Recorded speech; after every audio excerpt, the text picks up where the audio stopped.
асуулт асуунагаад үг хэлээд байх юм аа. Тэгээ тэр чинь хүлээгээ сууж байтал ингээд айгуу үг хэлэх шанс гарахгүй юм шиг.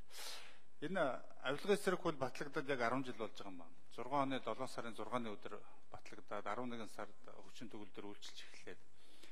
Тэгээд их л хэцүү зам туулж төрсөн хууль л да. Зөвхөн соён гэгэрүүлэх үү, эсвэл мөрдөж мөшөх үү, хаанаа харьяалагдах уу гэдэг. Ер нь байх хэрэгтэй юу хэрэггүй юу гэдэг. Тэгээд 10 жилийн өнгөрсөн түүхээ эргээ харахаар ер нь бол ийм байгууллага байгуулах нь зүйтэй байсан юм байна.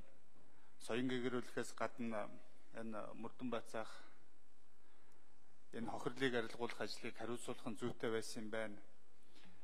Ер нь бүхэлдээ энэ байгууллага өнгөрсөн 10 жилийн хугацаанд манай нийгэмд бодиттой бөгөөд эерэг хувь нэмэр оруулсан байгууллага юм болов уу гэсэн дүгнэлтийг би чинь хувьдаа хийж байгаа. Гэхдээ алдаж онсон зүйл байгаа. Алдаж онсон зүйл байгаа. Ялангуяа сүүлийн жилүүдэд энэ нэг талыг барих юм уу, улс төржих, эсвэл захиас даалгавраар ажиллах, сая боловсролын гишүүний хэлж байгаа тэр жарахатай зуралдаа том акула орхих ийм алдаа дутагдлууд гарсан. Тэгээд энэ хэцүү бөгөөд хариуцлагатай ажлыг авж байгаа энэ мөч чинь нэг жаргал даргад захиж хэлэх нэг хоёр зүйл байна. Энэ соён гэгэрүүлэх асуудал чухал. Гэхдээ манай авилгатай тэмцэх газар энэ соён гэгэрүүлэх гэдгийг нэг балкад гаргах, телевизээр реклам тавьж одоо авилга битээ өгөөрэй, хээл хахуул битээ өгөөрэй, авилга битээ аваарай. Энэ их муухай юм шүү гэж ингэж хэлхийгээ соён гэгэрүүлнэ гэж ойлгоод маш их цаг алдаад байгаа юм аа. Гэтэл бид чинь энэ хуулийг 2006 онд баталж байхдаа соён гэгэрүүлнэ гэдгийг иргэний нийгмийн оролцоо, иргэдийн оролцоо, төрийн бус байгууллагуудын оролцоо, тэгээд хэвлэл мэдээллийн байгууллагуудын оролцоо. Эдгээр бүгдээрээ нийлээд нийгэм зөвхөн авилгыг үл твчих уур амьсгал бий болгохоос гадна энэ иргэний нийгмийн байгууллагууд чинь өөрөө тантай хамтраад, хавсраад за авилгатай тэмцэх газараа ийм юм чинь болохгүй шүү. Энийг анхаараарай гэж сигнал дохио өгж идэг. Тэр сигнал дохиог та нар өөрсдөө хайж олж идэг.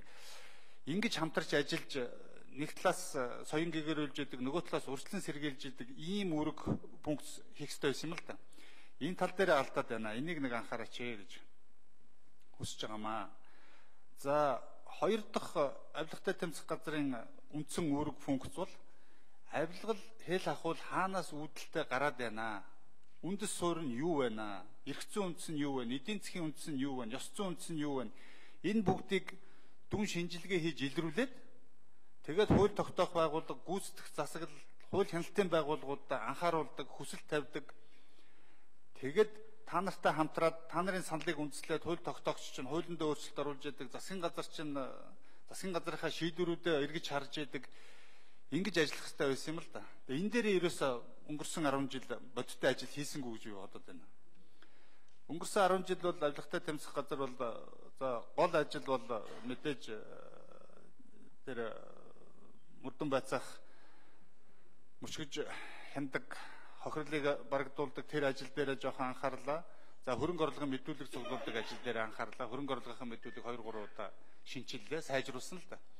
Гэтэл энэ авилгалын их усрыг олж хардаг, энийг мэрэгжлийнүүдээр олж хараад төрийн албан хаагчид тэднэрээр дамжуулаад төр засгийнхаа үйл ажиллагааг цэвэршүүлдэг энэ урьдчилан сэргийлэх ажил дээр анхаарал хандуулаагүй орчихлоо шүү. Тухайлбал зүгээр ийм юм бодогдоод байгаа юм л да. Авилгатай тэмцэх газар бол за сүүлийн 4 жилийн статистикаа хараад ийм төрлийн албан тушаалын болон авилгын хэрэгүүд гарлаа.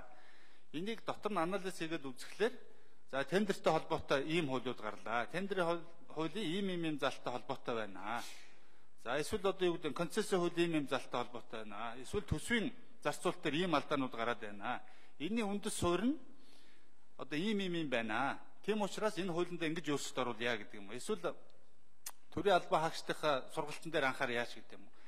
Эсвэл ерөөсөө төр бизнест хэтэрхий хутгалдаад байна.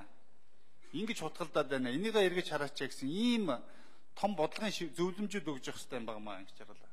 Тэгэхээр энэ дээр анхаарч ажиллаарай гэж хүсээд тэгээд таны ажилд их амжилтыг хүсье өрөөё. За баярлалаа. За Ж Батэрдэн